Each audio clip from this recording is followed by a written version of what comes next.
Yes. Hai Sobat Belajar, kembali lagi bersama kami di Podcast Parlen School. Go with us! Kembali lagi bersama saya, host, yaitu Marsha Warbu. Kalian tahu nggak, Sobat Belajar, hari ini kita mengundang tamu yang sangat istimewa loh. Dia kakak ini waktunya sangat minim. Dia sibuk, tapi dia menyempatkan waktunya untuk datang di podcast Parlen School. Sangat luar biasa kan Sobat Pelajar? Langsung saja dengan Kak Tiffany Simatupang. Halo, Marsha. Halo Kak Tiffany. Halo, senang berada di sini. Saya juga lebih senang bertemu dengan Kakak. Kakak, apa kabar hari ini Kak? Baik sekali. Biasanya di sana kan udara dingin. Sekarang udah nikmati iklim tropis kita lagi. Udah enjoy. Baik deh. Sobat Pelajar, kalian tahu nggak kalau Kak Tiffany ini salah satu mahasiswa di universitas di Inggris? Keren banget nggak Sobat Pelajar? Oke Kak Tiffany, saya dengar kan kakak nih keluar kuliah di luar negeri. Kakak boleh ceritakan atau kakak bisa spill nih apa nama tempat perkuliahan kakak di Inggris? Jadi saya itu kuliahnya di University of Leeds. Sekarang udah tahun ketiga, udah final year, lagi ngerjain skripsi. Jadi University of Leeds itu berada di Inggris, lebih tepatnya di kota Leeds. Jadi itu 1,5 jam dari London, ibu kota dari negara Inggris. Oh, jadi kalau di Inggris itu Kak, universitasnya berbeda-beda ya Kak? Iya, ada banyak universitas negeri juga kayak kita. Hampir sama di Indonesia. Hampir sama di Indonesia. Oke. Kemudian Kak, saya ingin bertanya, Kakak ini anak keberapa sih Kak? Aku anak tunggal, perempuan salah satunya. Ya. Wah, pasti kalau anak sendiri atau anak satu-satunya nih keluarga pasti paling disayang lah. Ya, seperti itu. Terus sih Kak, kan Kakak nih anak tunggal atau anak satu-satunya di keluarga Kakak. Tetapi kenapa sih orang tua Kakak ngizinin Kakak kuliah di luar negeri? Karena kan secara kasih sayang pasti mereka khawatir sama Kakak sendiri yang jauh berada di dekat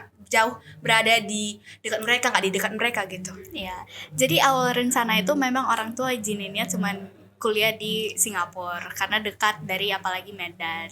Jadi tapi saya tuh termotivasi akan masa depan gimana perkembangan bisnis. Saya kan ngambil jurusan bisnis.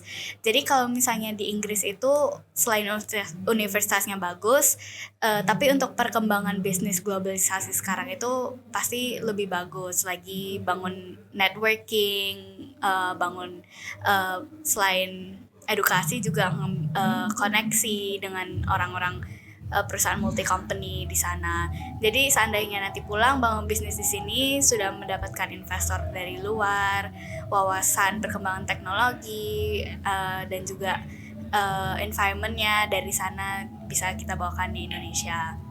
Ya mungkin jadi anak tunggal ya tantangan bagi orang tua saya dan juga saya juga. Cuman itu kita lewati ya untuk demi masa depan, harus membangun kemandirian sama edukasi kan penting gitu. Jadi dari orang tua Kakak sendiri nih, apa motivasinya biar Kakak itu tetap bisa atau kuat dalam menjalani kemandirian Kakak di luar negeri? Iya, jadi selama di rumah tinggal sama orang tua ya hidup kan santai, semuanya gampang, ada transportasi pribadi. Tapi ya untung orang tua saya mempercayakan saya tinggal di negeri orang. Tapi itu juga belajar untuk diri sendiri, mandiri.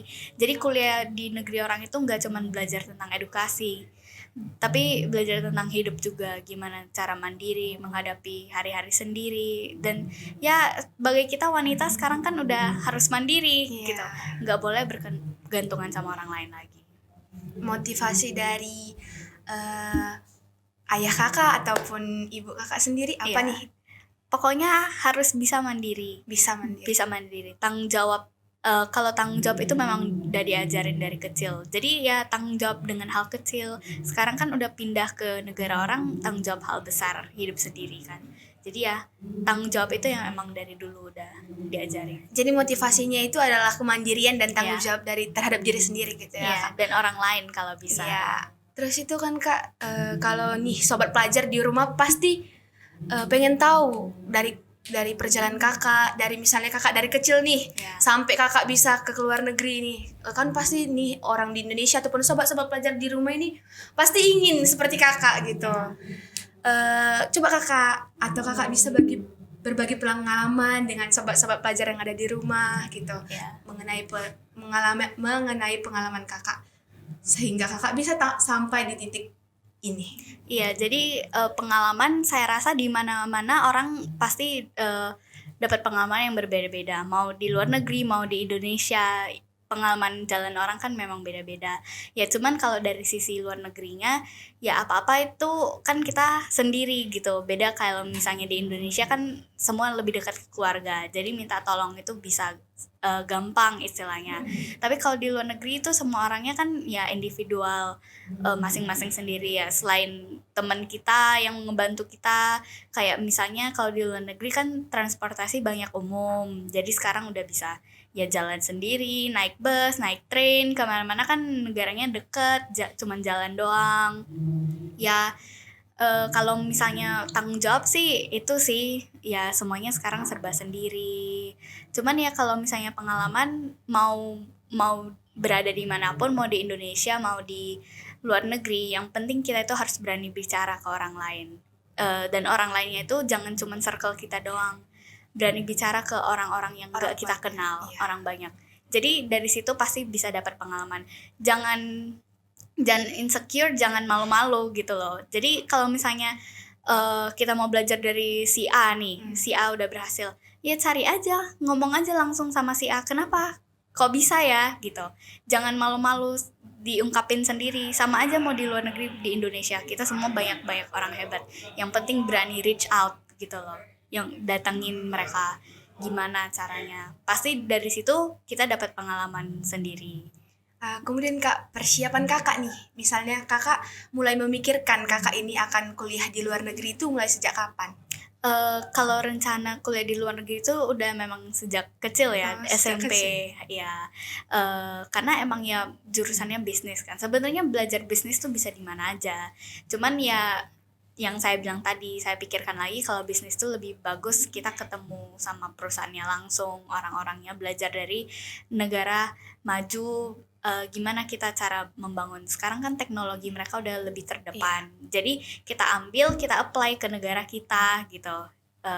Jadi bisa kedepannya nanti kita setarakan dengan negara maju itu untuk kalau bisnis. Cuman ya kan di tempat kota kan masing-masing ada spesialisasinya sendiri ya. Tujuan saya kan emang ngambil bisnis ya, jadi setara dengan tujuan saya kenapa ke luar negeri gitu. Jadi ya persiapannya sejak SMA, yang penting nilai itu harus tetap stabil, tetap di atas KKM rata-rata.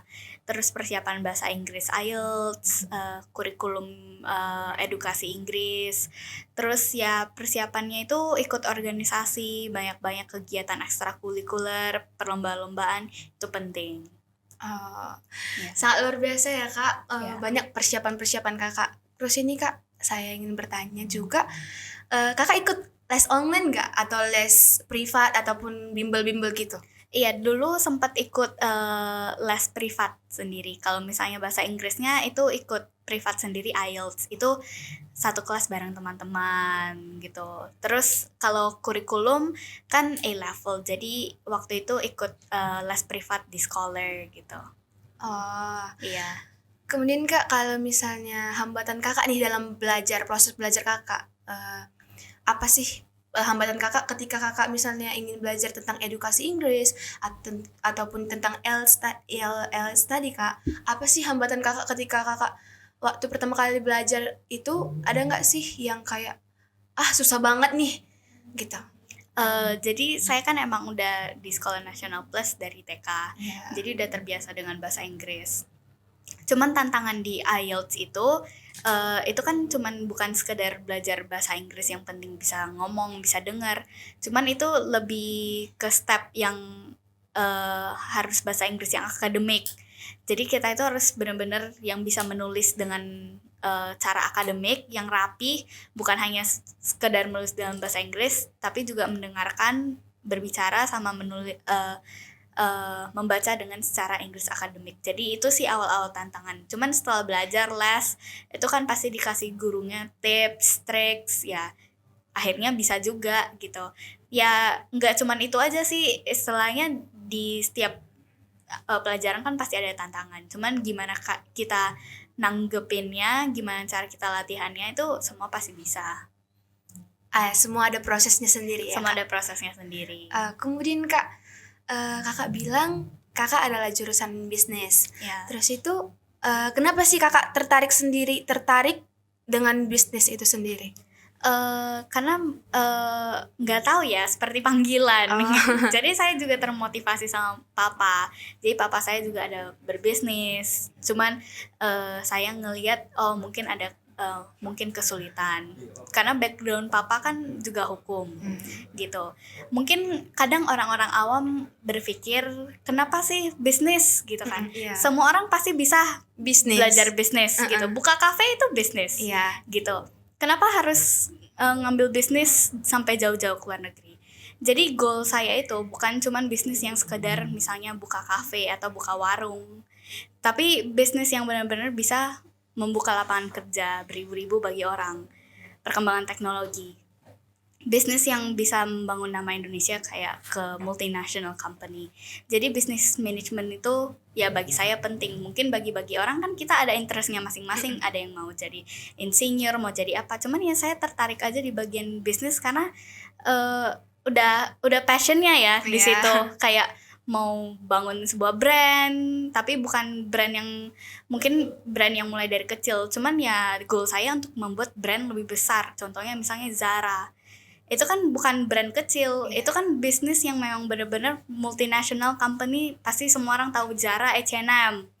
Nah, jadi goal saya itu bikin bisnis yang seperti itu, yang bikin banyak dampak ke orang-orang, bisa dinikmati, juga mempekerjakan orang-orang banyak. Jadi tujuan dari bisnis Kakak sendiri itu untuk memberi manfaat banyak bagi Iya. banyak orang ya Kak? Iya.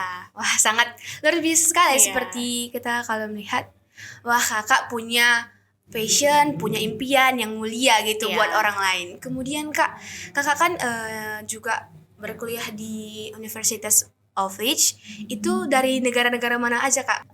Jadi di University of Leeds itu salah satu kampus yang lingkupnya udah inklusif, diversity internasional gitu ya. Jadi mereka nggak cuma mau nerima orang lokal Inggris doang, tapi ada banyak teman-teman yang dari Eropa, misalnya Prancis, Spanyol, negara-negara Eropa, Poland, semuanya itu ada di kampus. Terus dari Amerika juga banyak yang kesini, dari Asia juga udah banyak, dari Jepang, Korea, Cina, semuanya udah banyak sih. Kita warga negara Indonesia juga udah banyak yang kuliah di Leeds, ada juga banyak yang ngambil S2, S3, beasiswa pemerintah LPDP, itu juga ada banyak.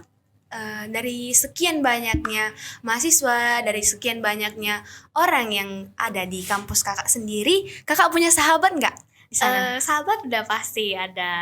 Jadi kita kan sama-sama orang perantauan, udah pasti relate gitu, deket. Sahabat saya ini yang paling deket emang dua-duanya orang Indonesia. Jadi itu biasanya kami kalau malam udah selesai dengan tugas masing-masing, itu juga masak bareng, makan malam bareng gitu. Karena kan sama-sama perantauan, jadi relate. Cuman dari orang lokal juga banyak sahabat deket, suka janjian. Kalau orang bule kan brunch gitu, makannya jam 10 di tengah-tengah mau breakfast sama makan siang gitu. Sering juga ngafe, belajar bareng sih biasanya. Jadi Kakak udah punya sahabat ya? Iya. Selama 3 tahun terakhir. Selama 3 tahun terakhir ya.